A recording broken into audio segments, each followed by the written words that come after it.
Rain tapped the courthouse windows like soft fingers asking to come in. The halls smelled like wet wool and old paper.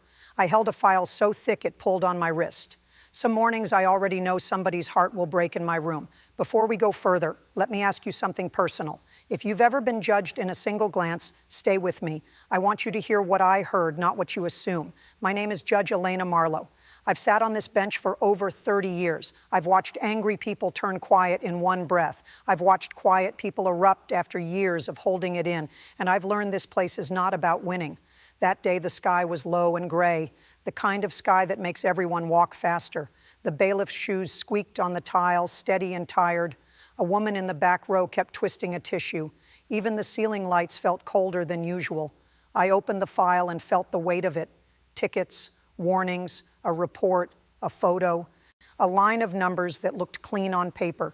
The total fine was $8,131.56 for a kid who wasn't old enough to vote. The charge list was long and it sounded simple. Speeding, driving without a license, failure to stop when ordered, obstruction, which means getting in the way of an officer, and a separate count for disrespect in the courthouse hallway. I've seen teenagers try to act like stone. I've seen them act like fire. Most of the time it's fear under both. But fear doesn't show up on a form. Fear never signs its name at the bottom. The clerk called the name and the room shifted. A few heads turned toward the side door. The prosecutor sat very straight, hands folded, eyes on the file. I could hear the rain again in the pause. Then the door opened and in walked the defendant. He came in like he was trying not to be seen. Still, his clothes made him easy to notice. A black hoodie with a bright brand name across the chest. White sneakers that used to be expensive, now scuffed and tired. His jeans were too long, bunched at the ankles. His hair was cut sharp on the sides, longer on top. It fell forward like a curtain he could hide behind. His face still had baby softness, but his jaw was tight. His hands surprised me most. The knuckles were scraped like he'd been moving boxes. He kept his shoulders high, almost up to his ears, like he was bracing for a hit. His eyes scanned the room, fast and restless. He didn't look at me right away. He looked for someone else. When he finally faced the bench, he tried to smirk, but the smirk didn't reach his eyes. His lips were dry, and he licked them once. A thin chain hung at his neck, shiny but cheap. His fingers kept tapping his thigh, counting time. I've learned to watch the small things, the way a person stands when they're safe, the way they stand when they're not. This boy stood like a cornered animal, pretending he wasn't cornered. And still, he was just a kid. The prosecutor rose the moment the boy stopped at the table. Her name was Ms. Keene, and she was always prepared. Neat bun, gray suit, pens lined in a row. She believed in order, and I respected that. But order can turn into blindness if you're not careful. Ms. Keene spoke without heat or insult. She didn't need it. She had dates, times, and prior violations. She read them like weather reports. Her voice never shook, even once. She listed the speed first. 72 in a 45 zone, then the license status, suspended for prior non-payment, then the failure to stop for the officer's lights. She added the last detail like a final nail. The defendant refused to hand over his phone.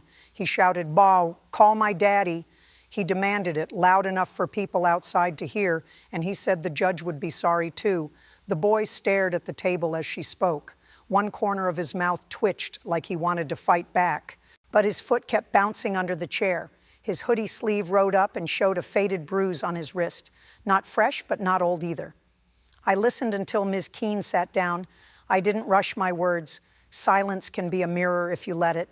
Then I leaned forward, just a little. I spoke to him like I'd speak to my own grandson.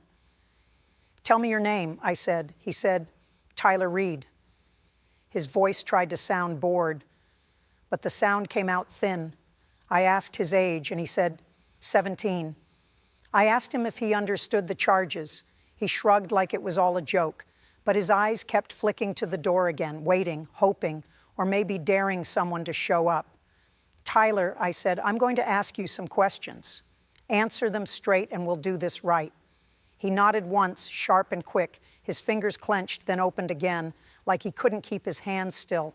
He started with the easy story. He said the officer was rude first. He said the lights were hard to see in the rain. He said he was scared and didn't know what to do. Then he added, "And my dad said I could call him." I watched his face when he said dad. The hard mask slipped for half a second.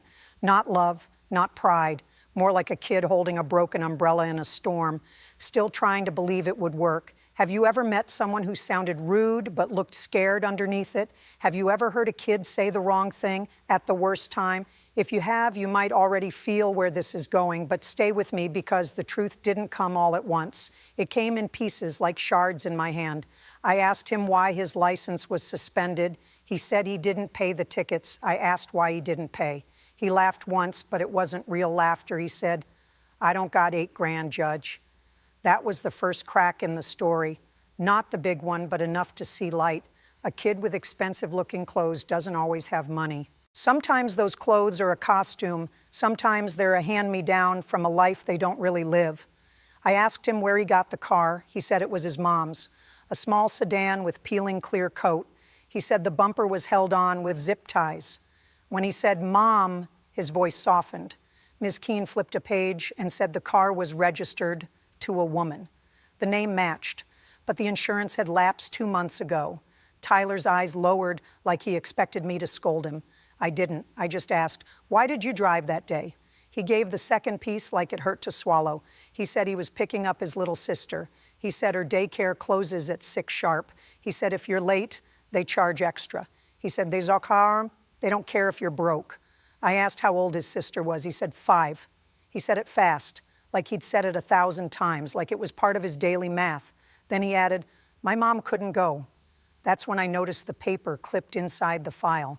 A hospital wristband printout, the kind they give you when you're admitted. It had his mom's name and a date from 2 days before the stop.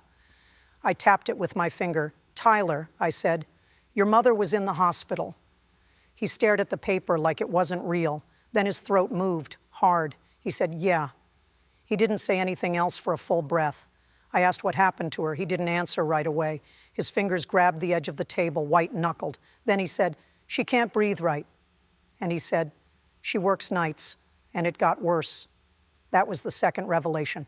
It took the air out of the room. Not because it was dramatic, because it was ordinary, and that's what makes it cruel. A sick parent, a kid driving anyway, a clock that doesn't care. Ms. Keene kept her face still, but her eyes moved. She looked at the wristband printout again, like she was seeing it for the first time. She hadn't lied. She hadn't hidden it. She just hadn't felt it.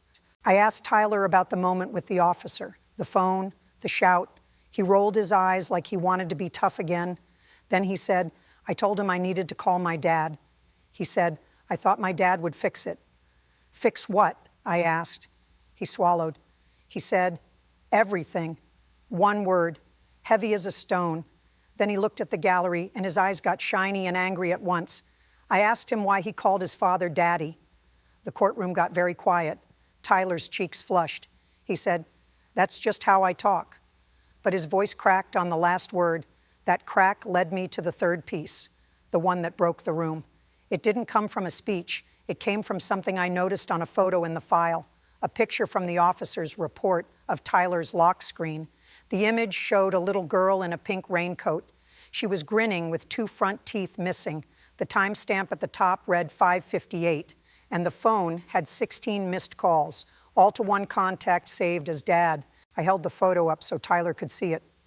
16 calls, I said, before the stop even ended. Tyler stared, and his lips started to tremble. Then he whispered. He didn't answer. He didn't sob. He didn't make a scene. He just folded in on himself like a chair giving way. He said, "He never answers." And then barely louder, he said, "But I told my sister he would." That was the moment the room changed. You could feel it. A woman in the back inhaled sharply, like she'd been punched. Even Ms. Keene's pen stopped moving. Tyler pressed his palm to his eyes, hard, like he could push the truth back in. I let the silence sit where it landed. Then I spoke carefully. "Tyler," I said, "is your father supporting you at home?" He shook his head. He said, "He lives across town in a big house. He told me he sees his father on social media more than in real life. He said his dad posts pictures of trips in cars. He said his dad texts once in a while, like a reminder." Then Tyler said, "He told me to say his name if I got in trouble." And Tyler's voice broke again. Ms. Keene cleared her throat and stood. She said the rules still mattered. She said the officer still had to stay safe. She said Tyler still ran, even if it was only 2 blocks, and she said disrespect in public can't be ignored. I nodded because she wasn't wrong, but being right isn't the same as being just. So I asked her to slow down with me. I asked her to look at Tyler, not just his list. Then I asked to review the body camera footage. The screen in my courtroom isn't fancy. It's just a flat monitor on a rolling cart. The bailiff dimmed the lights a little. Rain kept tapping at the windows, steady and patient, and the video began to play. We saw the street under a wet street lamp. The officer's lights flashed red and blue across puddles. We heard the officer call out, calm but firm. We saw Tyler's car roll forward, then stop, not fast, not like a chase, like confusion. Tyler's hands were on the wheel at first, then he reached for his phone. His fingers shook so badly he missed the screen once. He said, "Please, I gotta call my dad." And his voice sounded smaller than it had in court. The officer told him to put the phone down. Tyler said, I can't, I'm late." The officer asked, "Late for what?" Tyler said, "My sister." And then he said the words that sounded like arrogance on paper. "Call my daddy," he said. But in the video, it didn't sound like a threat. It sounded like a kid begging for a rope. He didn't say, "Do you know who he is?" He said, "Please." My hands stayed still on the bench, but inside I felt that familiar ache, the ache of knowing how easy it is to judge the wrong thing. Ms. Keene leaned forward without meaning to. Her eyes stayed on the screen, locked. The video showed Tyler glance at the passenger seat. A booster seat was strapped in back. There was a small backpack with a cartoon cat on it. The officer's flashlight swept over it for a second. Then Tyler whispered, "She's going to be alone." That whisper wasn't in Ms. Keene's report. It wasn't in the ticket lines. It was in the spaces between them. I paused the video and looked at Ms. Keene. "Did you hear that?" I asked. "Right here is where I need you to lean in with me, because a kid's whole future can swing on one sentence. If we get this wrong, we don't just punish him, we teach him the world will never listen, and that lesson can turn into something dangerous." Ms. Keene's face tightened just slightly. She said, "Your Honor, the officer still gave a lawful order. Lawful means allowed by the rules." She said Tyler still refused, and refusal is a problem. Then she added softer, "But I hear the fear." I asked to see the phone log itself, not just the photo. Tyler's public defender handed it up. The times matched. Call after call, each one lasting only seconds. Not enough time for anyone to answer. I asked Tyler, "Zell, when was the last time your father picked up?" Tyler didn't look at me. He stared at his own hands like he hated them. He said, "Last summer." Then he said, "He told me I was embarrassing him." Ms. Keene shifted her feet. Her voice stayed even, but it slowed down. She said the fine was based on a schedule. A schedule is a chart the court uses for amounts. She said judges should follow it so everyone gets the same treatment. I looked at her and kept my voice gentle. "The same treatment," I said, "or the same result." Because not everyone starts in the same place. I tapped the hospital wristband printout. And not everyone has a parent who answers the phone. Ms. Keene tried one last defense of the rules. She said if we bend, people will push harder. She said other teens will think they can run. She said the public wants safety. All true, in their own way. I nodded again, slow. Then I answered with the part that can't be on a chart. "Safety isn't just stopping a car," I said. "Safety is making sure a 5-year-old isn't waiting alone at dark. Safety is keeping a scared kid from turning into a hard man." Tyler sat very still as I spoke. His tough mask was gone now. His shoulders had dropped like they were too tired to hold up anymore. He kept rubbing his thumb across a scar on his other hand, a habit you get from too many long nights. I asked him one more question. "Who paid for that hoodie?" I said. He gave a small shrug. He said, "My dad sent it." Then he added, "It's the only thing he sends." That detail did something to me, because I'd seen it before. A child wrapped in a gift instead of care, a brand name where a father should be. A shiny thing meant to cover a hollow place. I took a breath and reached for the gavel. I didn't lift it yet. I wanted Tyler to hear me, not the wood. I wanted Ms. Keene to hear me too. Then I said, "Tyler, you asked for your father." His head snapped up quick. He looked almost hopeful, then ashamed of it. He said, "I didn't mean it like that." He said, "I just needed somebody." His voice was barely a thread. I know, I said. Then I looked at the bailiff. Bring me his phone contact information, I said, and I turned the small speaker on the bench toward the room.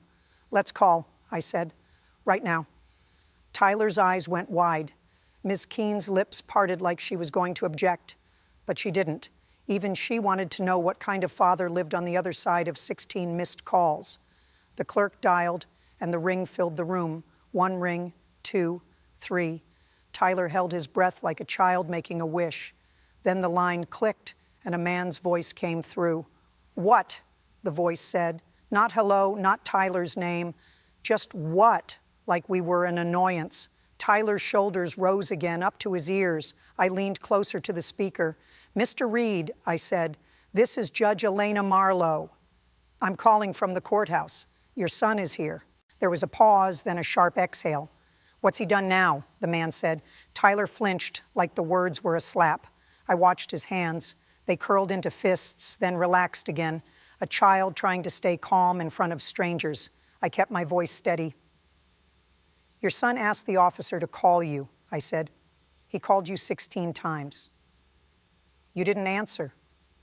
Another pause, longer this time. Then the man laughed, low and dry. I'm busy, the man said. I'm not dropping meetings because a kid can't follow rules. He said Tyler was always causing problems. He said he pays enough. Then he added, so what do you want from me? I didn't raise my voice. I didn't need to. Do you support your son and his sister? I asked. Do you know their mother is in the hospital? The line went quiet. Then the man said, that's not my issue. Tyler's face went blank. Not angry, not sad, just empty, like someone turned off a light. His mouth opened a little, but no sound came out. A boy hearing the final answer he already knew. The father tried to take control again. He said, let him go, Judge. He said, I'll handle it. He said, send the bill to my office. Money like a magic word. I let that hang in the air for a beat. Then I said, this court is not for sale. I said, and your son isn't a problem you pay to silence. I said, he's a person. The father scoffed, and I could picture his shrug without seeing him. I looked at Tyler before I spoke again. His eyes were fixed on the speaker like it was a wound, so I kept it simple for him. Mr. Reed, I said, your son needed you, and you chose not to show up. The father started to argue. He said Tyler was ungrateful. He said he gave him everything. He said, he's wearing my hoodie right now. Tyler's throat bobbed, and his jaw tightened like he might bite through steel. I ended it clean. You can stop talking now, I said. This call is over. Then I turned off the speaker. The silence after that was louder than any shouting. I took the gavel in my hand. I didn't strike yet. I looked at Tyler, and I let my voice soften. Tyler, I said, I can't fix your father, but I can decide what happens in this room. Gavel. I dismissed the obstruction charge. Gavel. I dismissed the count tied to the hallway remark. Gavel. I reduced the speeding fine to the lowest level allowed based on the evidence. Gavel. I ordered a safe driving class, not detention. Gavel. I set a payment plan at $15 a month. Gavel. And I added community service at the daycare he was trying to reach. Tyler didn't move at first. His eyes blinked, slow, like his brain couldn't catch up. Then his shoulders dropped all at once, like a backpack sliding off. He pressed his lips together, hard, holding himself in. His hands trembled, and he shoved them under his thighs to hide it. He didn't cry in a big way. He just stared at the wood grain of the table. One tear slipped out anyway and ran down the side of his nose. He wiped it with the heel of his hand, rough and fast. Then he swallowed like he was trying to swallow a storm. I leaned forward again, not as a judge, but as a person. Look at me, I said. Tyler lifted his eyes, and they were red around the edges. You did wrong, I said, but you weren't wrong to be scared. And you're not alone in this, not today. I reached into a drawer beside the bench. We keep a small stack of cards there, plain and unmarked. They're for the county family support office. No magic, just help if someone wants it. I slid one card across to his defender. Have your mother call this number, I said. If she can't, you call. They can help with rides, food, and school forms. Tyler stared at the card like it was something fragile. Then he nodded once like a promise. A voice came from the back of the room then. It wasn't loud, but it cut through the hush. It was the officer from the stop. He stood with his hat in his hands, looking uncomfortable. He cleared his throat like he hated speaking in public. "I just want to say something," the officer said. He looked at Tyler, not at me. "This kid came to the station the next day. He didn't have to. He said sorry, and he asked if his sister was okay to pick up." The officer swallowed and went on. He offered to work it off. He asked about the daycare late fee. He didn't act tough then. He just looked tired, and he looked like he cared. If this moment is settling heavy on you, I understand. Sometimes the softest truth is the hardest to carry. If you want to keep hearing stories like this, stay close. Not for drama, but for the parts that feel human. We don't get enough of that anymore. I ended the hearing with one last look at Tyler. He stood up slowly, like his legs weren't sure they'd hold him. His defender touched his shoulder, and Tyler didn't pull away. He glanced once toward the door like he still expected his father to appear. Then he turned and walked out into the rainy hall. 2 weeks passed, and I thought the moment was done. Then my clerk came in with a stack of mail that didn't fit the tray. Not court mail, regular mail, envelopes with crooked handwriting. Some had little stickers on the corners. The first letter was from a daycare worker. She wrote about a boy who always came running, out of breath. She wrote about a little girl who waited by the window. She didn't use big words. She just said, "Thank you for seeing them." By the end of that week, we counted 137 letters, not a round number because life isn't round. We also got messages printed from emails and phone calls. Someone started a small fund through a local church. In 10 days, it reached $3,418.29. A mechanic wrote and offered to fix the mom's car for free. A woman who ran a driving school offered Tyler the class at no cost. A grocery manager offered part-time work after school. People didn't ask for his past, they asked what he needed next. The story had gone public, and not because I wanted it to. Someone in the gallery had recorded the audio of the speaker call. It spread online in a way I can't control. I won't pretend that felt good, but I won't pretend it was all bad either. I read one message twice, then a third time. It was from a man who said he was a dad who used to ignore calls. He wrote, "I picked up today because of that boy." He wrote, "My kid cried when I answered." I put the paper down and sat very still for a long time. Near the end of the month, another envelope came. Inside was a hospital discharge note for Tyler's mother, also a photo, glossy and small. Tyler's little sister was holding a cardboard sign that said, "Thank you." The letters were messy, and that's what made it perfect. 6 months later, on a bright morning, Tyler came back to my courtroom, not in trouble. He came by appointment like someone who keeps their word. I didn't recognize him at first when the door opened. Then I saw his eyes, and I knew his hoodie was gone. He wore a plain work shirt, navy blue, with a stitched name tag. His jeans fit right, no bunching at the ankles. His shoes were clean, not new, but cared for. He stood straighter, like he trusted the ground. His hair was shorter now, neat and simple. His face looked less tight, less squeezed by worry. The skin under his eyes was brighter, like he was sleeping again. His hands were still rough, but the cuts had healed. He held a folder, thin this time, not heavy. Beside him stood a small girl in a yellow dress. She was taller than I remembered from the lock screen photo. Her hair was in 2 puffs, and she held a stuffed rabbit by one ear. She looked around the room like it was a museum. Then she waved at me, shy and serious. Tyler cleared his throat. He said, "Judge Marlowe, I got my license back."